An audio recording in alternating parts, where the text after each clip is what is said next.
Hello guys, meron na naman tayong bagong discover na resort sa may Tanay at bagong-bago lang siya. Nasa gitna siya ng forest ng Tanay. So dito meron silang malaking pool and then meron din silang man-made lagoon. And then also dahil ang Tanay ay sikat sa may falls, katulad ng Daranak Falls, so gumawa rin sila ng man-made na falls. Ito ay matatagpuan sa may Momarco. Kung kayo ay galing, for example, sa NCR, duman kayo ng Cainta, Taytay, Antipolo, Teresa, Morong Baras. Ang susunod na nun is Tanay. And then kung familiar kayo doon sa lugar, doon sa bandang Sampaloc area, yung papunta na rin kabilang side sa Marilake, may makikita kayong Jollibee sa kanto. And then pag nakita nyo na yung Jollibee sa kanto, lumiko na kayo ng pakaliwa. So ayan, makikita nyo yung intersection.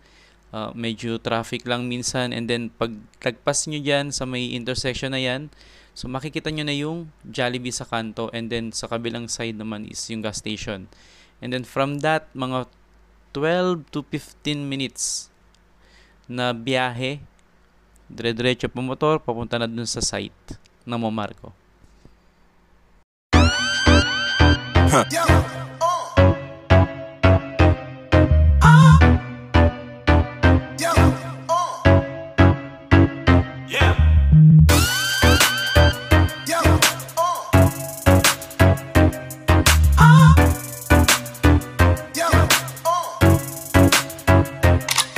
Said I'm sipping on that lean, careful with my team. Sipping on that lean, careful with my dream. Sipping on that lean, careful with my team. Sipping on that lean, careful with. I said I'm sipping on that lean, careful with my team. Sipping on that lean, careful with my dream. Sipping on that lean, careful with my team. Sipping on that lean, careful with my team.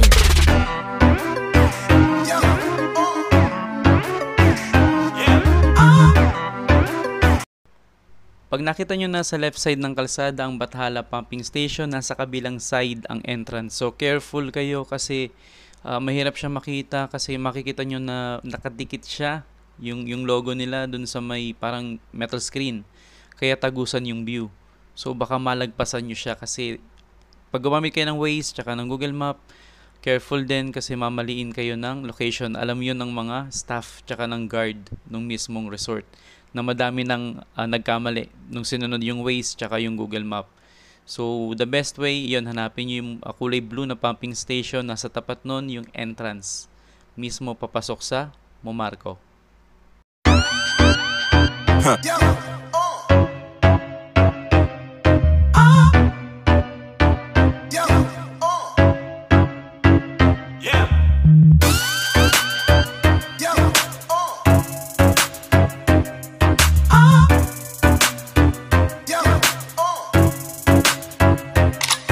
Said I'm sipping on that lean, careful with my team.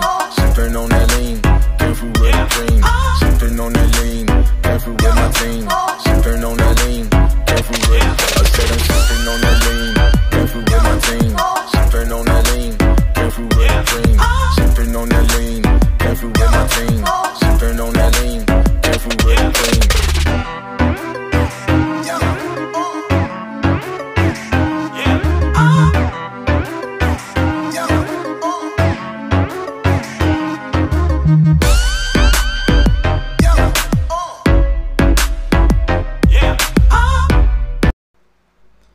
So ayan guys, pag nakita nyo na yung bridge, so yan na yung talagang entrance mismo dun sa resort. So napansin nyo kanina, medyo rough road. Pag mula sa main road na smooth yung kalsada, pagpasok nyo dun sa street papuntang Momarco, medyo rough road na siya. And then kasi isa siyang government property, kaya mula dun sa bridge na property na siya ng Momarco, so ayan, smooth na ulit yung kalsada nila. And then dire-diretso lang din kayo, abutin pa rin kayo yata ng almost 5 minutes mula dun sa bridge papunta mismo dun sa may site ng resort. So careful lang kasi medyo may mga malalalim na kanal sa gilid ng kalsada, baka hindi nyo makita kasi may mga nakatabo na dahon. And then yun, makikita nyo na yung entrance, tapos parking area. So after namin mag-park, ito yung kanilang lobby doon sa information booth nila kung saan magbabayad kayo ng 700 pesos. Okay? And then kasama na rin doon sa 700 pesos yung free lunch or early dinner choice nyo na yon. And then may pagpipilian din kayong menu. Tapos kailangan nyo lang be patient kasi medyo matagal yung serving nila ng pagkain na almost more than 40 minutes. Sasabihin naman nila yon. And then ito yung aking napili. Burger steak, tas may 3 pirasong Baguio beans, and then yung kanilang motivational na mashed potato. Ayan. So, kasama yan sa package na 700. So, 6 a.m. to 6 p.m. yung 700 pesos na yon, day tour. Libre yung lunch, libre yung cabana or yung cottage na pwede nyo gamitin. And then, nakakalat naman yung mga CR kung saan pwede kayong magbanlaw after nyo mag-swimming. So, eto na yung area mula dun sa tapat ng canteen nila. So, ayan, bumubungad sa inyo yung isang malaking pool. And then, nasa likod ng pool na yan yung kanilang man-made lagoon. So, ayan, makikita nyo rin yung mga cabana or yung mga cottages nila na nandyan.